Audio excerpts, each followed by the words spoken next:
I followed Groucho to the corner of Fifth Avenue and 81st, and I said, Mr. Marx, I'm a big fan of yours. I was witty then. And he said, well, that's nice, and if it gets any hotter, I could use a big fan.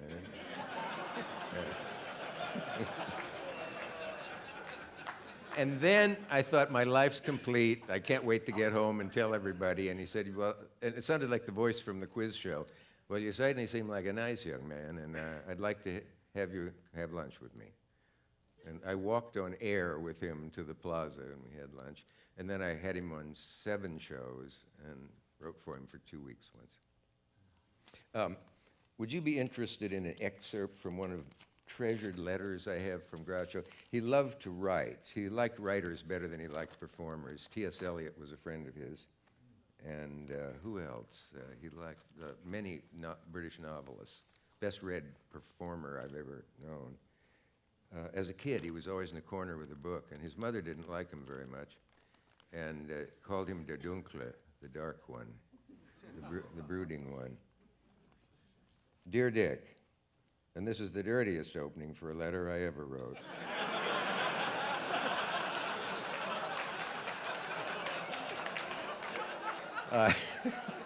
Why didn't we all think of it before? I received your insincere, complimentary one-page missive and will respond in kind. Saw you on the Carson show and got that old feeling. I can't help kind of inflecting like Groucho. You were very funny. You even made Carson laugh, which isn't easy when you're an ex-employee, which I was. If you're really going to be in San Francisco next week, I could fly up to see you. That gets to me now. I can't write more because the girl taking this dictation has a very good pair of legs, and the whole thing is just too distracting.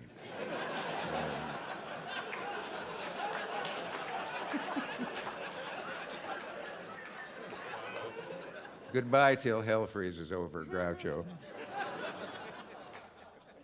P.S. P.S. Did you ever notice that Peter O'Toole has a double phallic name?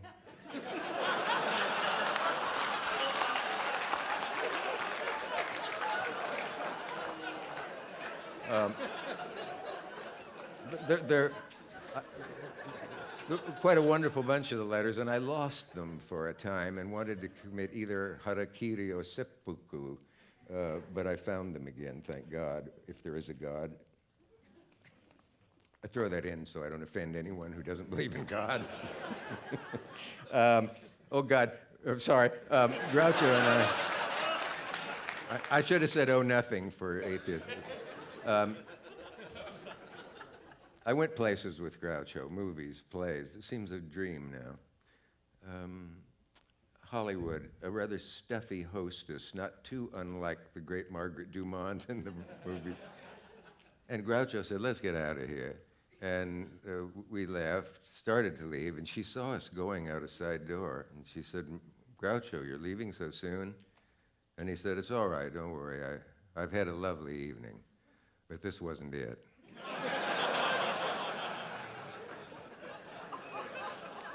Can you dislike a man like that for any reason? I wonder if I made another Groucho. Oh, God. Oh, okay. I told this on a documentary once, and I'm not sure they left it in. When they were touring in vaudeville, and they were big stars, they didn't need movies, they felt, when Thalberg kept them waiting one day, and kept them waiting so long that Chico had the idea, and they all stripped naked. Harpo, for some reason, had some potatoes, and when Thalberg arrived in his august office, 4 naked Jews, Groucho said, we're roasting potatoes in his fireplace. I think it hastened his early death. Yeah, or being married to Norma Shearer, I don't know. I never knew. Groucho said, Chico and I and Harpo were just about to leave the theater one night. I think it was in Minneapolis, and there's an old Jewish couple came backstage, and they said, you boys are Jewish, aren't you? And we said, yes.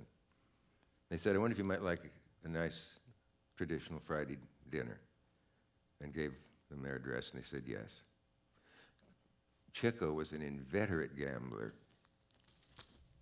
suicidally a gambler, and he was fabulous with numbers. And they were out walking. A couple days later, it was only Wednesday, and Chico said, 3742, isn't that the number of the place of the old Jewish couple who were going to invite us over? And Groucho said, I think it is. And he said, let's go knock on the door just for fun. So if you've heard this, stop me. I don't think you... They went up there and knocked on the door, and two lovely daughters were there. Chico was the greatest man of all time. A fact, not an opinion. Charming beyond belief. Women fell over. And Groucho said, because it was Chico and not because I was there, within 3 minutes we were in bed with the two daughters. And suddenly, like in a bad farce, the bedroom door opened and the old couple walked in. And we grabbed our clothes and we went out the door, went over the sill, out the window. Fortunately, we were on the ground floor. And Chico's head reappeared in the window momentarily, saying, I hope this doesn't affect Friday night.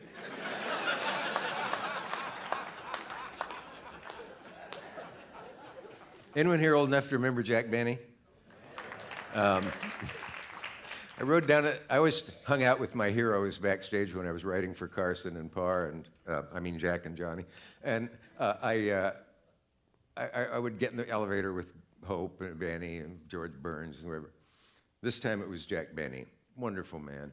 And he was snappy looking in his Burberry, and the elevator had people from the audience, and one of them said, do you still drive the Maxwell? And another one said, do you really play the violin? And another one said, are you really married to Mary Livingston? And are you really cheap? And somebody, I swear, they got them all. And he's a nice man, and he nodded, and and then they rushed out when we got down to try to convince their friends they'd been talking to Jack Benny. And I said, does that bother you? He said, well, and he put his hand on my shoulder. You know, kid, sometimes you just want to tell them to go fuck themselves.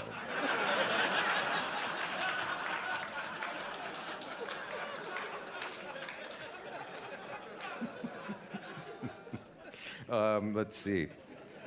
Are there people I haven't offended? Well, somebody asked me the correct wording of the notorious thing I said to Norman Mailer on the notorious Norman Mailer Gore Vidal show. Janet Flanner stole it years ago.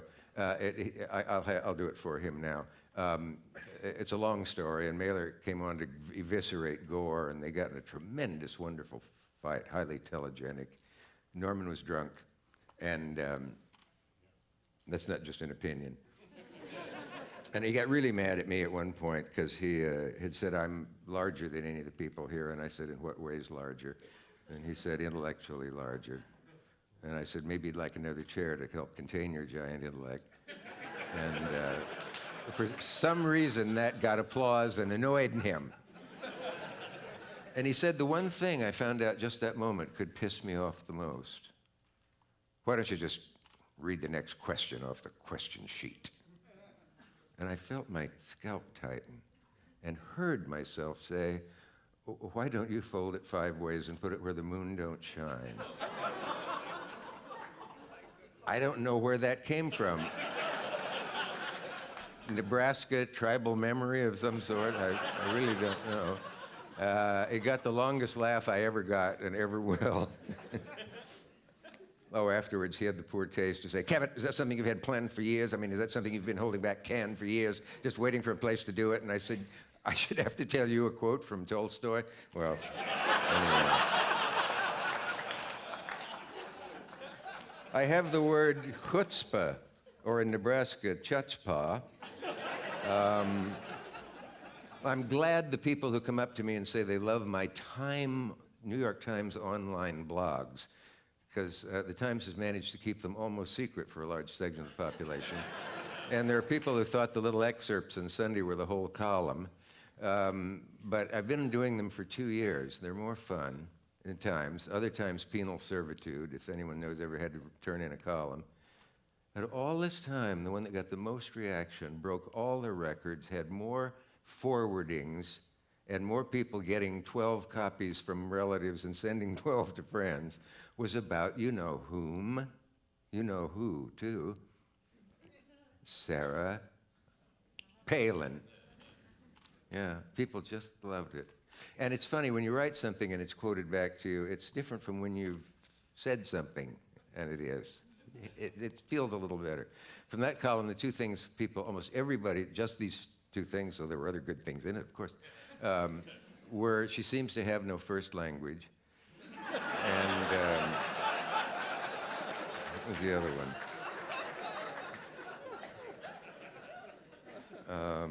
I don't remember what the other one was at the moment, but I know that it was good. But they just, and a thing I said about John McCain, which was that I felt sorry for him at that point, because he aimed low and missed.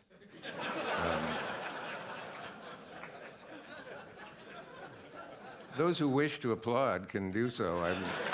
Thank you. Oh, that is really poor taste. Jane Mansfield. Anyone old enough to remember Jane? Long story, quick. Jack Parr, in one of his awful moods, the most neurotic, difficult, infuriating, brilliantly electric on television personality we've ever had, in my opinion. It was thrilling to work for Jack and scary. And this day, he hated all the introductions we had written, especially for Jane, who was a huge star then, not Marilyn, but huge. And Jack seemed to think it was the greatest thing since he had Noel Coward on, which speaks well for him that he loved Noel Coward. So. And he threw all our introductions back. You guys haven't written anything for me in 2 weeks that I can use. I mean, so I got annoyed, and I went up and got my carbons and showed him things I'd written, and I was threatened to quit. And he said, just help me now, pal. I got Jane Mansfield on tonight. So we all went back up, veteran writers. I was the kid on the staff, so what happened was didn't make me any more popular, but I just went back up to the typewriter and rolled in the paper and typed, "Here they are, Jane Mansfield."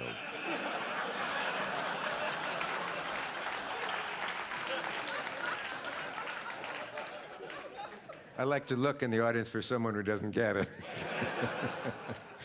Jack got the biggest laugh that night, and he said, "Great kid, keep them coming." Let's see. Here's one. I think this is a classic story. Some people may feel the need to leave the room. Groucho again. Did I ever tell you about when Chico met Tallulah Bankhead? And I said, no.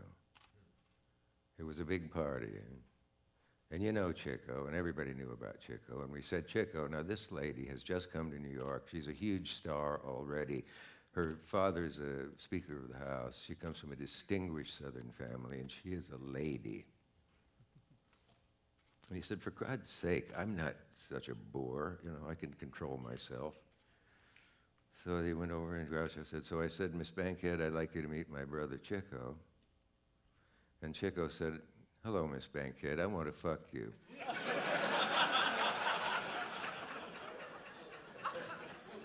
And to her eternal credit, she said, and so you shall, you old-fashioned boy. Isn't that great? Oh, that's so good, I'm going to tell it again. Oh, wow. Stills. Oh. Could we have a still photograph pop up? This is, there's no time to tell this, but this is the damnedest evening of my entire life on this earth and will remain so. Marlon Brando was on my show. He's the one on that side. This was in about 72.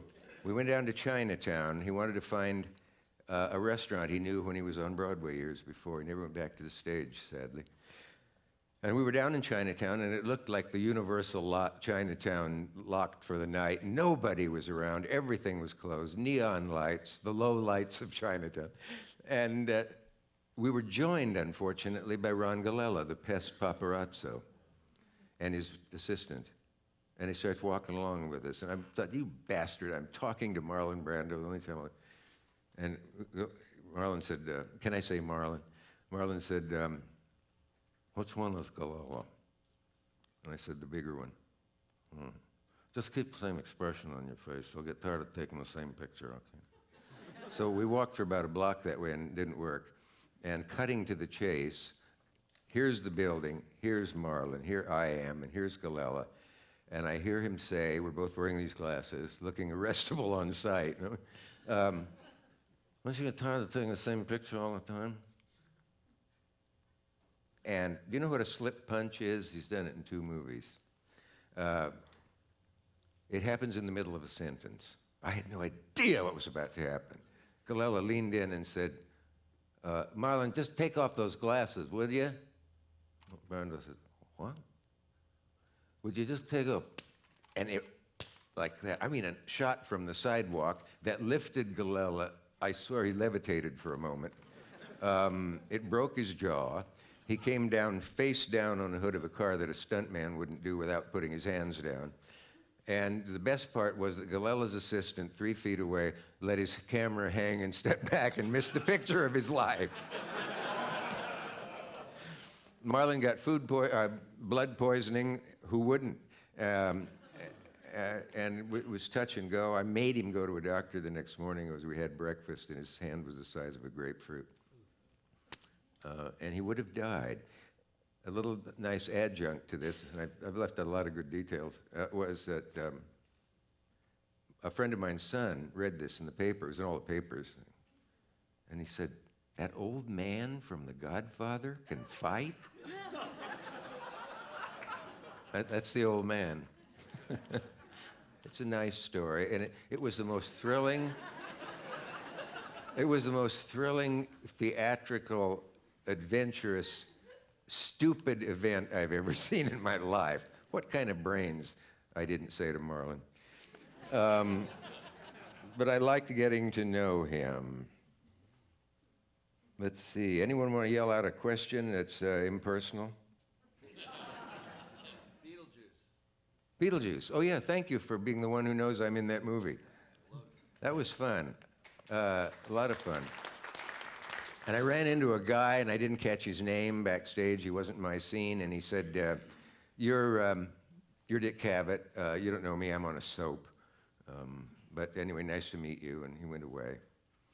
And months later, I saw him again, and he said, my name is Ang Wang, and I never hear anybody's name when I'm introduced to them. And he said, did you think that movie would ever come out? And I said, frankly, no. It was Tim Burton's first movie, and of course, he proved to be very good. And it was a hit, and it's a cult movie now.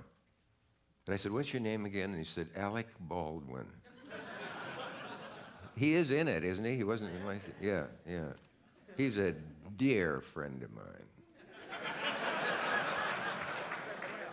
You can't help doing Jack Benny sometimes. I love when they wear that arm. Oh, I've never told this in public. You've got me going. I followed Jack Benny into the men's room on the 7th floor where The Tonight Show came from at NBC in New York by about 20 steps. And when I went in, I saw something unforgettable. 5 men, shoulder to shoulder, urinating, I believe is the term. And all of them stood the way a man does, with his hands and arms where they are when you're urinating, except one who looked like this.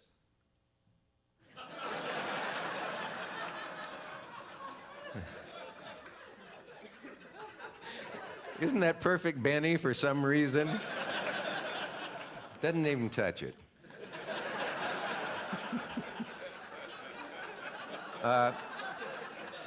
I have no more piss stories if you're worried. Let's see. Forget the rope trick. Oh, that's later. Did my time go? No. Well, let's hear from the rest of you. Well, now I don't know what to do. Dancing with zero. What? Dancing with Zero Mostel. What a memory. I did dance with Zero Mostel, you know. There's so many things happen on the show that I don't recall because, and I actually spoke to Mr. Julius Groucho Marx about this once. He said, you ever come off and have to ask people what you said that was funny? And I said, yes, I never remember. The part of you who does the show is a different part of you. It's not the same person. One night, Johnny Carson, I was on his show. Every time a Cavett show was canceled, Johnny had me on. Boys from Nebraska, nice to each other.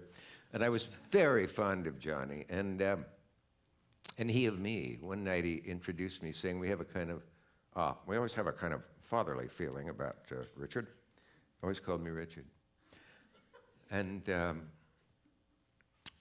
he always kept the band playing super loud so he didn't have to talk to the guests in between segments, which is not a bad idea, by the way, for several reasons. In any case, he shushed the band a little. I was the only one out there. He's the desk, I'm in the chair.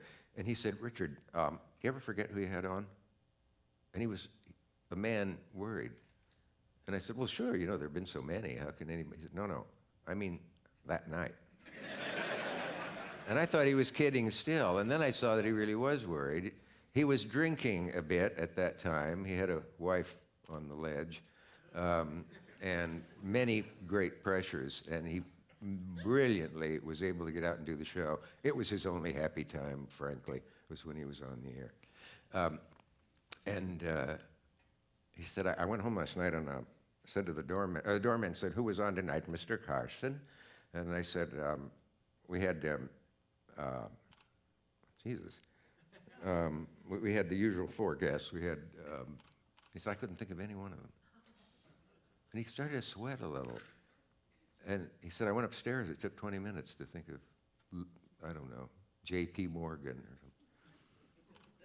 And I was able to make him feel better, and I was glad. Because I said, oh, yes, that. Some months ago, I came home. There were people there after the show, and somebody yelled, how'd it go? And I said, fine. It was a one-person show.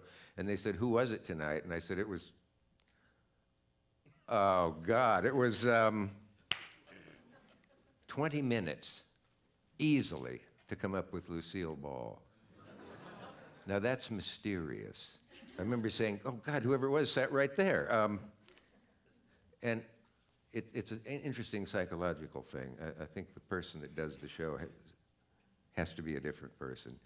You're never yourself on the air, except for moments, moving or something like that. Are they champing for the rope trick?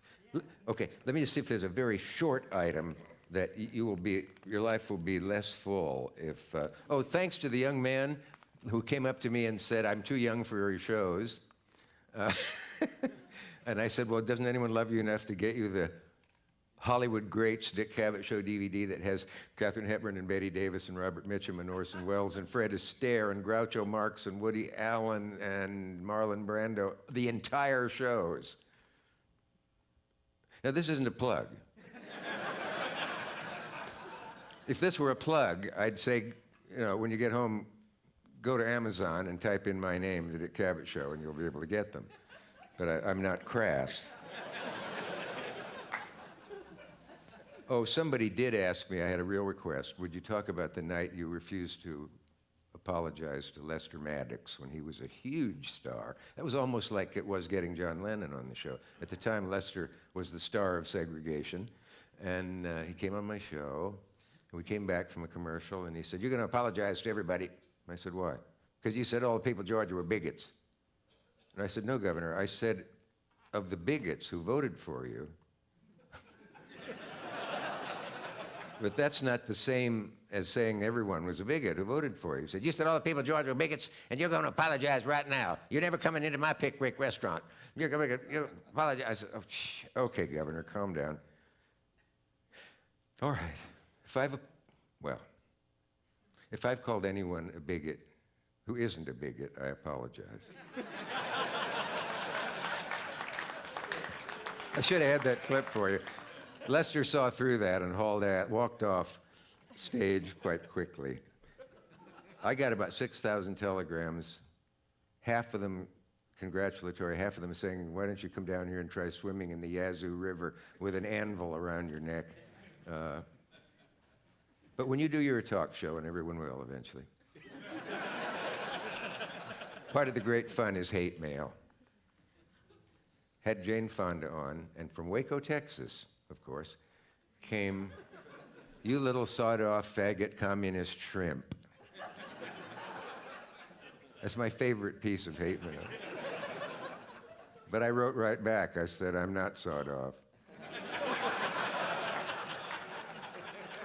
You suppose they got it? There's one other picture, I think. Now, my love is in the audience. This is not my love, that's me. And said, don't you dare show that. You'll be mauled in the elevator. I have no idea what this picture means, where it came from, why I have a sign that says Roseland. If anyone can tell me what this is about, let me know. But looking at me now, you do see the ravages of time succinctly. Take it off, it gets me excited. Okay, Jesus. Okay, world's fastest rope trick. Where the hell are the scissors? They gotta be here. Oh, I stuck them in there so I wouldn't lose them. Smart. How we undo ourselves.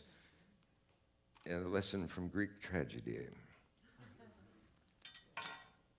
Here's what happened, quickly.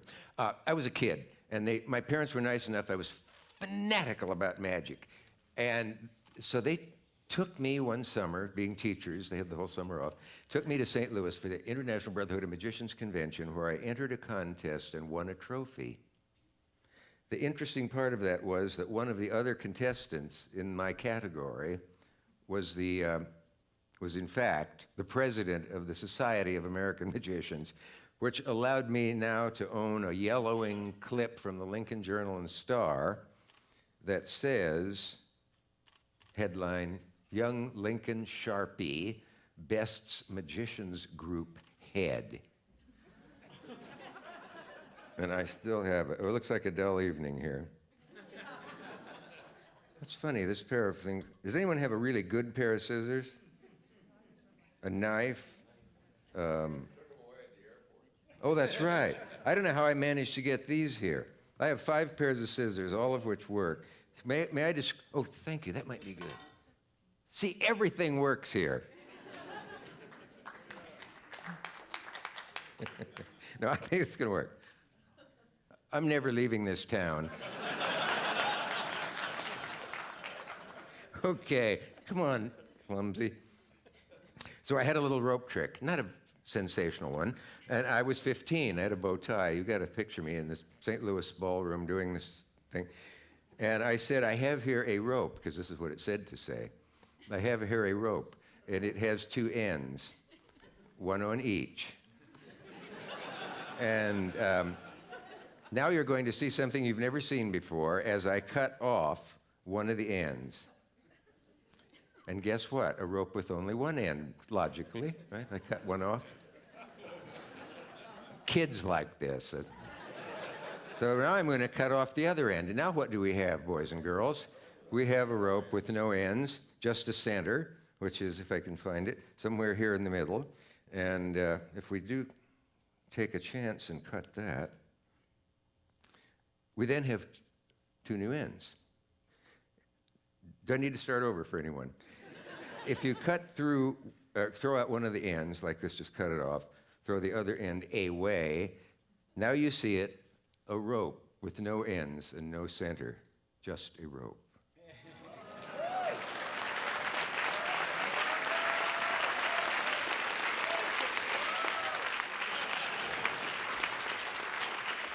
Could you hold that up and pull on it so they can see that it, at your age, could you make it up onto the stage for just a second? Thank you for volunteering. I'm going to try to continue this until the place is empty. Oh, that's the bad set. My God, you are astute. I'll pull the rope through my fingers and you tell me to stop. Stop. Okay. Can we cut the rope? We just cut right through it there. Okay, now oh shit. To make this work, you really need a rope where 2 pieces are exactly the same length. Well, they almost are. That one's, let's see, that one's a little long. I'm gonna cut part of that off. So they're exactly the same length. You'll see why I need this. Maybe if you hold the other, yeah. Okay, so now we have 2 pieces of rope. Finally, exactly, oh shit. Weren't you watching? Take my word, Mike, I could do this 4 more times and the whole place would, but I'll spare you that and do what magicians call a beautiful move by saying, oh, to hell with it. Let's start again with 1 piece of rope.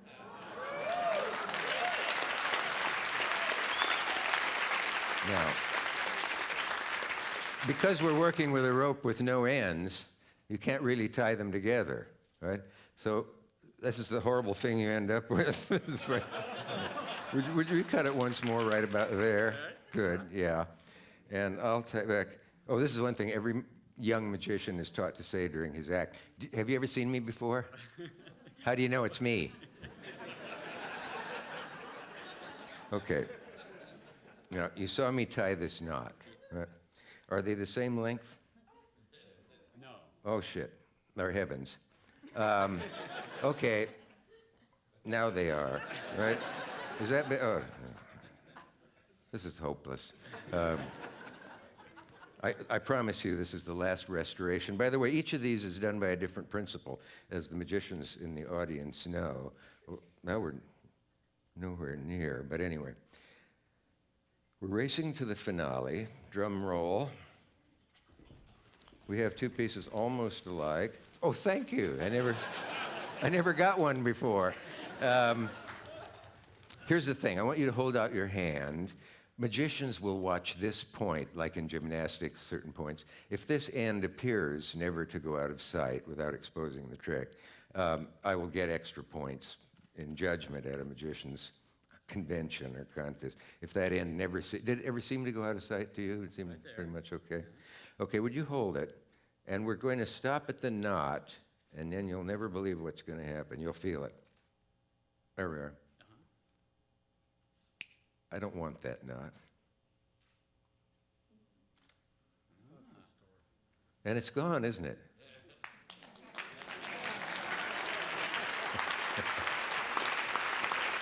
Thank you very much.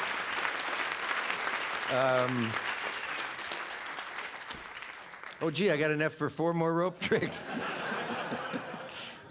Thank you. I want to say that again. And I just tell you one thing. When I do a concert or do a kind of at colleges, sometimes they'll say, Mr. Cavett, we don't want to say what you have to say or in any way, but maybe you could close with an inspirational remark of some sort.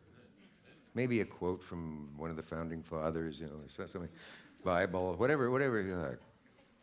So I surprised them with one, I guess, because they didn't know it.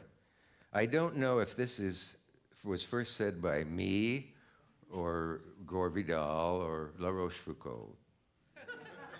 One of us sounded like. And it really, I hope it meant something to the kids and will to you. It was this. We learn in life that it is not enough merely to succeed. One's friends must fail.